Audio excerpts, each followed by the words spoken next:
We're live. And welcome back to the Groundhog Day edition of the Trev and Drew Survivor podcast. Sorry, our names aren't as Survivor related today, but I mean, for the day, I feel like that's right. For anyone that doesn't know who Punxsutawney Phil is, it's the groundhog. It took me a second to read it. I'm like, what is that? It's actually a very small town in Pennsylvania, and I actually used to talk to a girl from there, and there's like a clan headquarters in the middle of the town. So I never met her family. That's just to sum it up. I never met her family. What was she like? She was nice. She said, "Oh yeah, we have one black family in our town." I'm like, "Oh, that's so cool. I'm never talking to you again." So today we thought we would do something a little bit different. We've with all the Survivor stuff that we've been talking about over the last few months, ever since October. Yeah. Figured we started with Winners at War. Figured we would cap all of this off with talking about our favorite Survivor moments, whether that's like a moment that actually happened on the show, or a season that really impacted our lives, or just anything that Survivor related that has touched us at some point in our lives. So when you, in a good way. So I guess I should ask you first, how did you hear about Survivor / how did you get into Survivor? And then we can just go straight into your number one from there. I remember the first time I ever saw Survivor, for some unknown reason. I don't really remember. I mean, my parents watched it, but the first episode I saw was the season 2 finale. That's the first thing I saw. I remember thinking, like, what am I watching? Like, my parents watched the whole season, and I was just there watching the finale. And I remember Tina winning, and I remember, I just remember that moment. And then I remember watching season 3 with Ethan. I watched that whole entire season. I really wanted Ethan to win, and the person I wanted to win won. So I'm like, this is a great show. And then I really remember because Kim Johnson didn't win. Yes. And I remember season 4, but really the main thing I remember about season 4 is Colby coming down the stadium on a motorcycle with Rosie O'Donnell. For the reunion? That's like the main thing. How cringy it was. It was super cringy. That was so absurd. And then from there, I remember just bits and pieces. And then I remember watching it watching every day. I remember just the other seasons that I watched. I remember like the full season, but just those early years, I only remember specific parts. But then rewatching them, then I'm like, oh wait, yeah, that happened. That's that person. And then, oh yeah, he's this Rob guy. Oh yeah, I really love him. And who's this Rob guy again? And again. And again? And again? Him? And him? I need to get done. So yeah, that was my first thing with Survivor. Then it's just being in the room and watching the finale and being like, what is this going on? What's your 2008, 7 or 8? Because I was 9. So yeah, that makes sense. That math checks out. Yeah. So you're number one. These are not in any type of order, by the way. Literally no order. And there's so many different events, and there's so many different. You can't even name 5. So I just named pretty much just random 5 that I remember and I think is crazy and absurd. So what I want to start out with is something that is so bizarre and so crazy. And I'm like, what am I watching right now? And that is, what season was it? That was Cook Islands. Cook Islands. It was Cook Islands. It was Cook Islands. And if you remember Ozzy's tribe. Remember Ozzy's tribe? Yeah, of course. They have a gentleman on there named Billy. Billy with a red shirt with a skull on it. And he was a character. And Ozzy said this guy's not helping out of camp. This guy's not helping. He's doing nothing. He doesn't help in the challenges. He doesn't help out at camp. We need to get rid of him. We need somehow to get rid of him. But I'm so good at challenges, we're never going to lose a challenge. How are we going to get rid of him? We have the bright idea. Let's throw a challenge. So the next challenge, they throw it. And Billy, he can see the end is near for him because he knows that they're throwing the challenge. So at the end of the challenge, he's like looking over at Poverty's tribe, and Candace is over there. And he's like looking over there, and I don't remember exactly what happened because I should have watched it before this. But she looked at him, and she was like, "What's wrong?" or something. And he's basically was telling her like, "No one likes him over here." So she's like, "Oh well, we love you." And then he mouths to her, "I love you." I love you. Like I and love he just gives a creepy smile. It was so creepy. He's like, "I love you." So creepy, like I love you. And then at the tribal council, Jeff was like, "So what's going on?" And Billy's like, "Well, I'm going home, but everything's okay because I found my love. I found my love." Love this game. Love at first sight. Her name is Candace. Remember Candace on the other tribe, and everyone just from Railroad Tribe. Yeah. It's like, oh yeah, it's a rapport thing. It's like we just know. It's like, "Can you say anything to her?" No, but we just exchanged looks. He's like, "Well, he said I love you, and then I said I love you, so I got what I got more important to me than $1 million."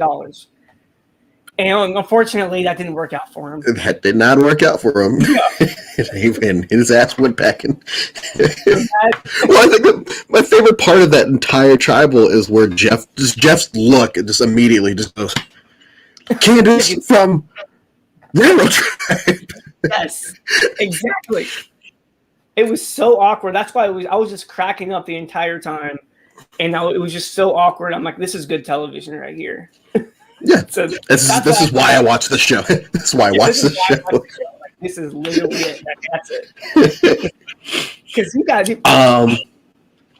Well, if you guys, I'm going to let everyone know right now, mine are probably going to be more serious, but I'll try to keep it as upbeat as possible. Number one is fairly innocent. I was 9 years old when the season 1 finale came out. I might have been 10 at that point. And, I grew up on Disney and the Mighty Ducks and Remember the Titans and, all these movies. And in all these movies, good wins. And so going into that finale, I absolutely thought that Kelly was going to win out of that final 4 because Sue was mean and Rudy was old and Rich was a villain. And so it had to be Kelly. And I remember when that final vote is read for Rich and he had won, I had basically a coming of age moment where I realized, oh, the good guy doesn't always win. That sucks. And then, as you get older and you watch the seasons, you realize that Rich really wasn't that bad of a guy. Like he was just playing at a better and higher level than everybody else in the season. It's not his fault that most people were there playing, for the experience. He was there to play for $1 million. Yeah, they didn't really know how to play. He came in. Exactly. He came in already knowing what to do. So, as I gotten older, I've realized that Rich really wasn't a villain in that season. But at the time, I hated the fact that he had won. And the only reason I wanted to watch season 2 was to make sure that a good guy won that season or a good lady, which they did. So it worked. Colby no, Colby didn't win, but I mean, I was fine with Tina winning that season. I was fine with Tina winning that season. She was the underdog, and I grew up. Growing up, I was small. I guess I still am small. And so, like, oh man, like this little lady, even though she was like 40 at the time, I think she might have even been like late 30s. It's like, yeah, she has to win against this young hot upstart. But that's my number 1. Back to you. Nice. My number 2 is kind of a more obvious one because it's one of everyone's favorites, but it has to be when Johnny Fairplay is when the family visit and his friend Thunder D, with his friend Thunder D. Thunder D. Thunder D comes. He's like, "Oh, I'm great to see you, Thunder D. Great to see you." But he's like, "But it's also sad to see you because how's grandma? How's grandma? How's grandma?" And then Thunder D was she like, died, dude. "She died, dude." And then he starts like crying or fake crying, and then Jeff was like, "What's wrong?" And he's like, "Well, it wasn't going to be Thunder. It was going to be my grandma was going to come to the family visit. It wasn't going to be her. It was going to be him. Well, he's here for a reason. That she died while I was here." And it was just so funny because in the confessional, he's like, "My grandma is sitting at home watching Jerry Springer." Well, I think the best part of that was that Sandra didn't care. Everyone, like Lila's crying and all this other stuff, and Sandra's like, "Oh yeah, I want to see my guy." So like, fuck John. She did not care, and it really did nothing for the game. Only thing it did was it caused him to go to the reward or get the reward, which was nothing really because it was just Thunder D came back and stayed on the island, which was not really anything. So it was just so funny. It was just so funny, and that's in the Smithsonian Museum.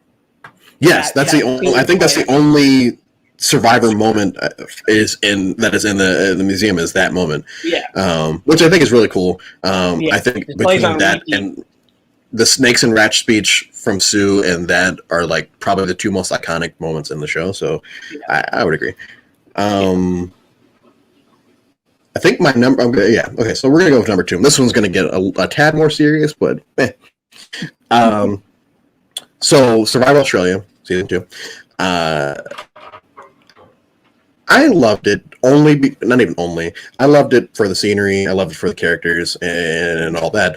But also, it made me fall in love with Australia as a country.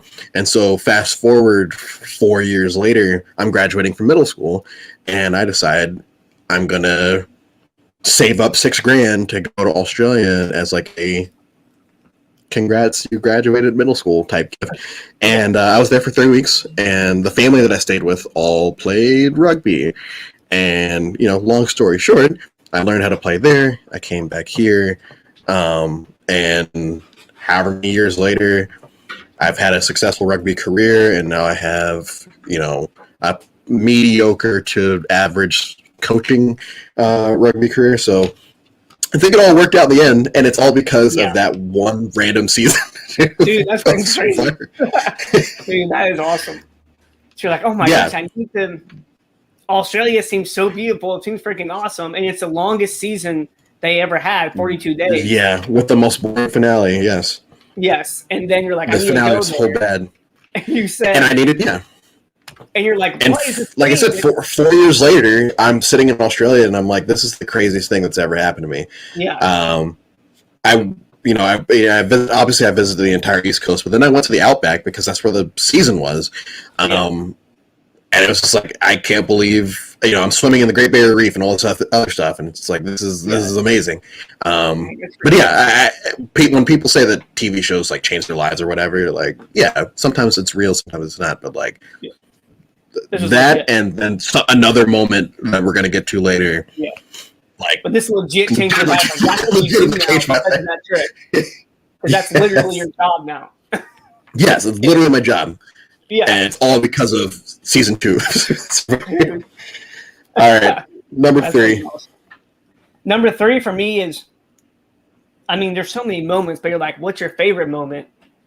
It has to be when someone you like wins. Like that's like the biggest moment. So that just those when Ethan won, I just remember when I first saw Ethan win, I was like, oh yay, the guy wanted to win one. I love those moments. And then when Tyson won his season, I'm like, yes, oh my gosh, it was so close. Only was finally. Finally after 2 seasons. And or I guess 2 seasons. And then when Rob won 2 seasons, yeah. Yeah. When you're Rob like, won, oh yeah, it's about time. Like, okay, thank you, Survivors, for setting it up for him to win. I really appreciate that. It's like a WWE. Basically. And then, everyone else beside me, when Tony won, just like those first time or the second time? Well, the second time. Were you rooting for both times? Or? I thought it was a really good. Both times. both. I like both times. The second time was more gratifying, like because he played such a good game. So like when your favorite team wins or whatever, like those are always your favorite moments. So that's why I have to say is when the people I want to win basically. Okay, that's fair. Even though it doesn't affect me, they don't give me any money. My mom used to get on me about that a lot, like especially watching like Who Wants to Be a Millionaire or Jeopardy or whatever growing up. I would get like, if someone I liked won, I would cry as if I was there with them. Yes. And my mom was like, "You didn't win anything." It's like, I don't care. It's the most amazing thing that's ever happened. I feel like I won. I feel like I'm there with them. Just let me be 9 or 10 years old, celebrate. And it's funny that you said that for yours, because mine is something that we've touched on in the past on here. Season 4. So yeah, a lot of my favorite moments or historical moments in the show happen within the first 20 seasons. But season 4, when Vesepia won, and like I said, I've mentioned this before, but like we were sitting in my mom's hair salon, and it was just like 20 black folks just sitting around waiting for this woman to win the game. And when she did, like that was the only time that everyone cried with me. So it wasn't just this little jabroni crying in a corner. Yeah, it was just some little jabroni crying in a corner because his favorite person won. It was like everyone celebrating. And we've talked so much about her game in that season, but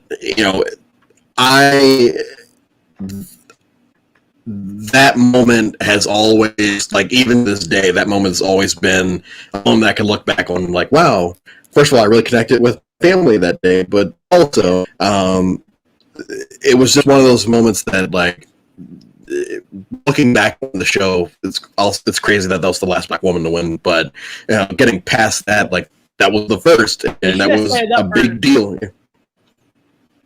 What's up? Tried, I guess. They should have set it up for Suri like they did Rob, but I guess they did try, but people just put her out so early.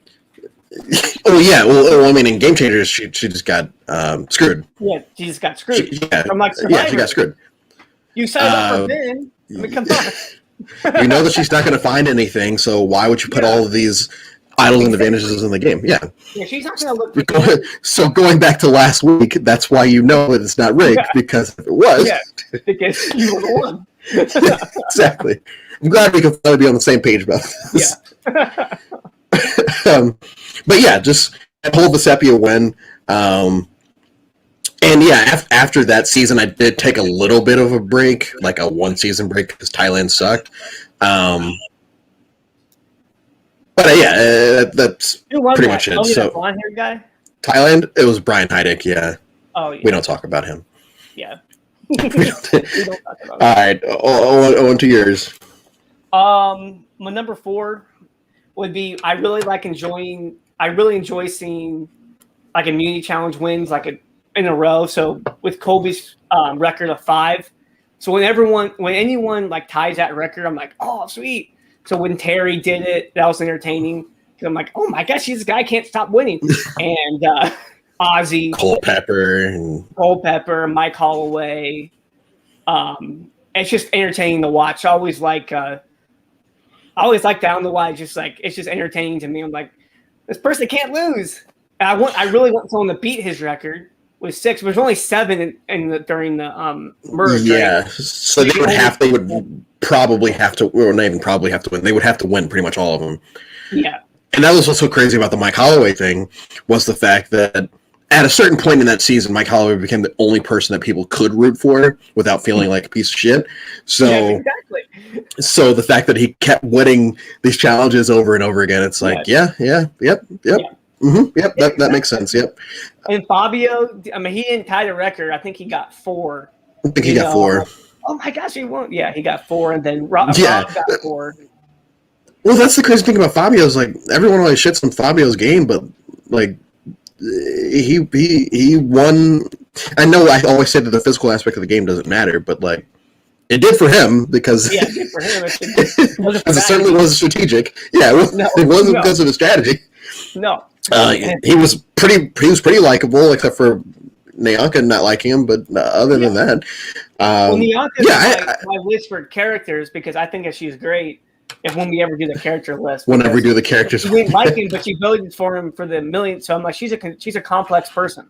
She's a very complex. No, person. she's complicated, is what Jeff asked her.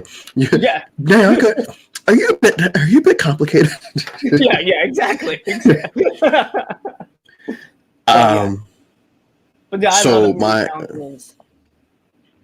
what's your number 4? Number 4 is simply Wentworth will not count. My favorite tribal council moment in all 40 seasons of Survivor is the second boot after the merge in Survivor Cambodia, which is my second favorite season of all time. Just because that was when I really was like, yeah, I'm about Kelly Wentworth. I'd always not heard the hype, but like I had seen people hopping on the hype train. I'm like, okay, I get it. At one moment, I'm like, yep, yeah, she's definitely, whenever we do our favorite player rankings, she's definitely in my top 5. I just loved everything about that moment, whether it's Jeremy Fishback and Joe's face for the majority of it, whether it's Sierra being gifable as always. My phone is like backlogged with like Sierra gifs from Cambodia. I have a couple of Kelly Wentworth in that moment, and then obviously Savage getting voted out and Abby Maria saying, "You made it to the jury," and then him flipping her off. But just every Wentworth will not count moment. And then if you ever have time, there's a video online of Kelly watching it with her family and friends, because once she got back, she just kind of said, "Hey, we should watch this episode." And so she has this big party, and they're all like celebrating and drinking as every Kelly Wentworth will not count is read.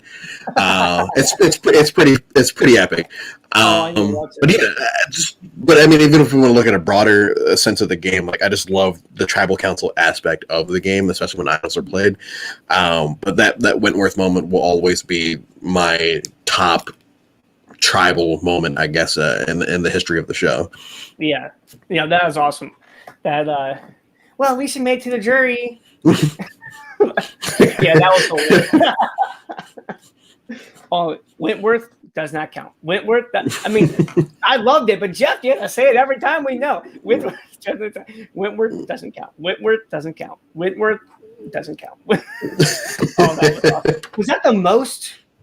That's another. I think at the time it was. I think it might be tied now, but at the time it was. Okay, because that was what? Because that was 9. Yeah. Oh, okay. I think, now that I think about it, it might still be the record. I would have to double check. But yeah, because if not, it would have to be one more person. Does everyone voted for that person? And there was one more who voted for Savage. And I know, like, your boy Ben and HHH negated all but his vote, but I don't remember at what number that was at. But I don't think that it was at. I don't think it was at like Final 10 or anything. No. I'm pretty sure there was. Yeah, I'm pretty sure it was later in the game. Yeah. But now to your last one. Last one would just be, just like I like to see the friendships form where these like strangers come, they have no idea who they are, then they're like friends for life and like really good friends, like JT and Steven. Like I always check Instagram, make sure they're still friends. That's why I want Steven like, hey, can you post some more stuff with you and JT so I know you're still friends? Because if you guys aren't friends anymore, I'm done with life. Why am I even watching the show anymore? If these people from season 18 are still not friends. Because I was so worried after the last episode before the finale, or no, the last tribal before the votes were when Aaron got voted out. Yeah, I was so nervous that they weren't going to be friends anymore because they were like the final tribal when they were like talking to each other, and like JT was acting like he was so mad at Steven, remember? And yeah. He's like, Steven shot himself in the foot. Steven, what are you saying? He's like, oh, no, I wouldn't have taken him. And JT was like, you wouldn't have taken me? Look at this guy. I'm loyal because I'm from the South. And Steven's like, I'm a shady New Yorker. I don't want to take you. No. And I'm like, oh, no, are they still friends? And then the finale, they're like, oh, no, we're still friends. I'm like, oh, my gosh. Good. Yeah, JT definitely played that up a lot. Yes, he did. Yeah. He did. And I would too if it was $1 million, so I get it. Yeah. So, Like, would you say that's your favorite friendship from the show, or what? Was that your favorite friendship from the show? Yeah, or? yeah, that's my favorite. That's my number one. He's like, your friendship's more important to me than $1 million. I thought that was funny. Breakfast with your 39-day friend or $1 million? Yeah. Oh yeah, when Jeff said that was good. So I love that, and I love like Nick and Davey. So I watching Instagram because I think Davey was in Nick's wedding even. Davey oh wow, I didn't know that. Yeah, Davey was a groomsman in Nick's wedding. I saw that Instagram. So like I like their friendship, and there's a bunch of other ones. Wendell and Dom. Yeah, Wendell and Dom. Yes, Wendell and Dom. Yeah. There's always going to be that iconic picture of them sitting in the tree with Dom staring Wendell in the eyes. I love it. Yeah, love it so much. Exactly. So I just love that. It's just it's just another thing, like and you just check on Instagram. Were they still friends? Please still be friends. Well, it's crazy because like I went to Sandra's Villains Tribe Zoom reunion a couple days ago, and it was her, Courtney, Danielle, and Coach. And people just kept asking questions about certain players or whatever, and you could tell some people were trying to be like, some of the players were trying to be as civil as possible when discussing people that they probably don't like, except for Danielle, who just straight up said she didn't like Terry. Like, she just does not like and I'm pretty sure she also said she didn't like Russell, but I'm pretty sure everyone there said they didn't like Russell, and some variation of they didn't like Russell. So it's just kind of crazy to see how dynamics change or stay the same from show to crazy. Real life. So I really agree with you on that. Yeah, and I wish I would have saw that. Another one would be Sean and Rob in season 4. Sean and Rob. Sean and V. Yeah, Sean V. Sean and Rob. Because Rob still is friends with Sean. Yeah. They tried to do a TV show apparently just a couple of years ago. Yeah, I read about that. Yeah, I didn't get picked up for some reason. It was like a. Yeah, I think it was this documentary on like inner city schools, something like that. Yeah, and Rob was like producing it, and Sean was gonna like star in it. But it was like a reality. Yeah. And Tyson and Rob also. Tyson and Rob. Yeah. Really good friends. Yeah, the Winners at War, Ponderosa. I think there's at one point they're talking about how Amber didn't want them to be friends, or maybe it was Tyson or Tyson's wife didn't want them to be friends. I can't remember which one. I think it was Amber. But then they ended up. Okay, well then, and then they ended up just being the best of friends. Yeah, exactly. So that was fun. It all worked out in the end. Yeah.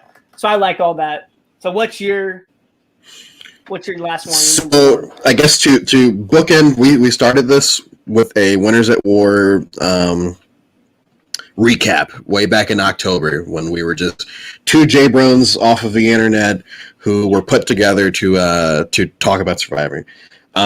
So my number one is when COVID started happening, almost a year ago now. Next month it'll be a year.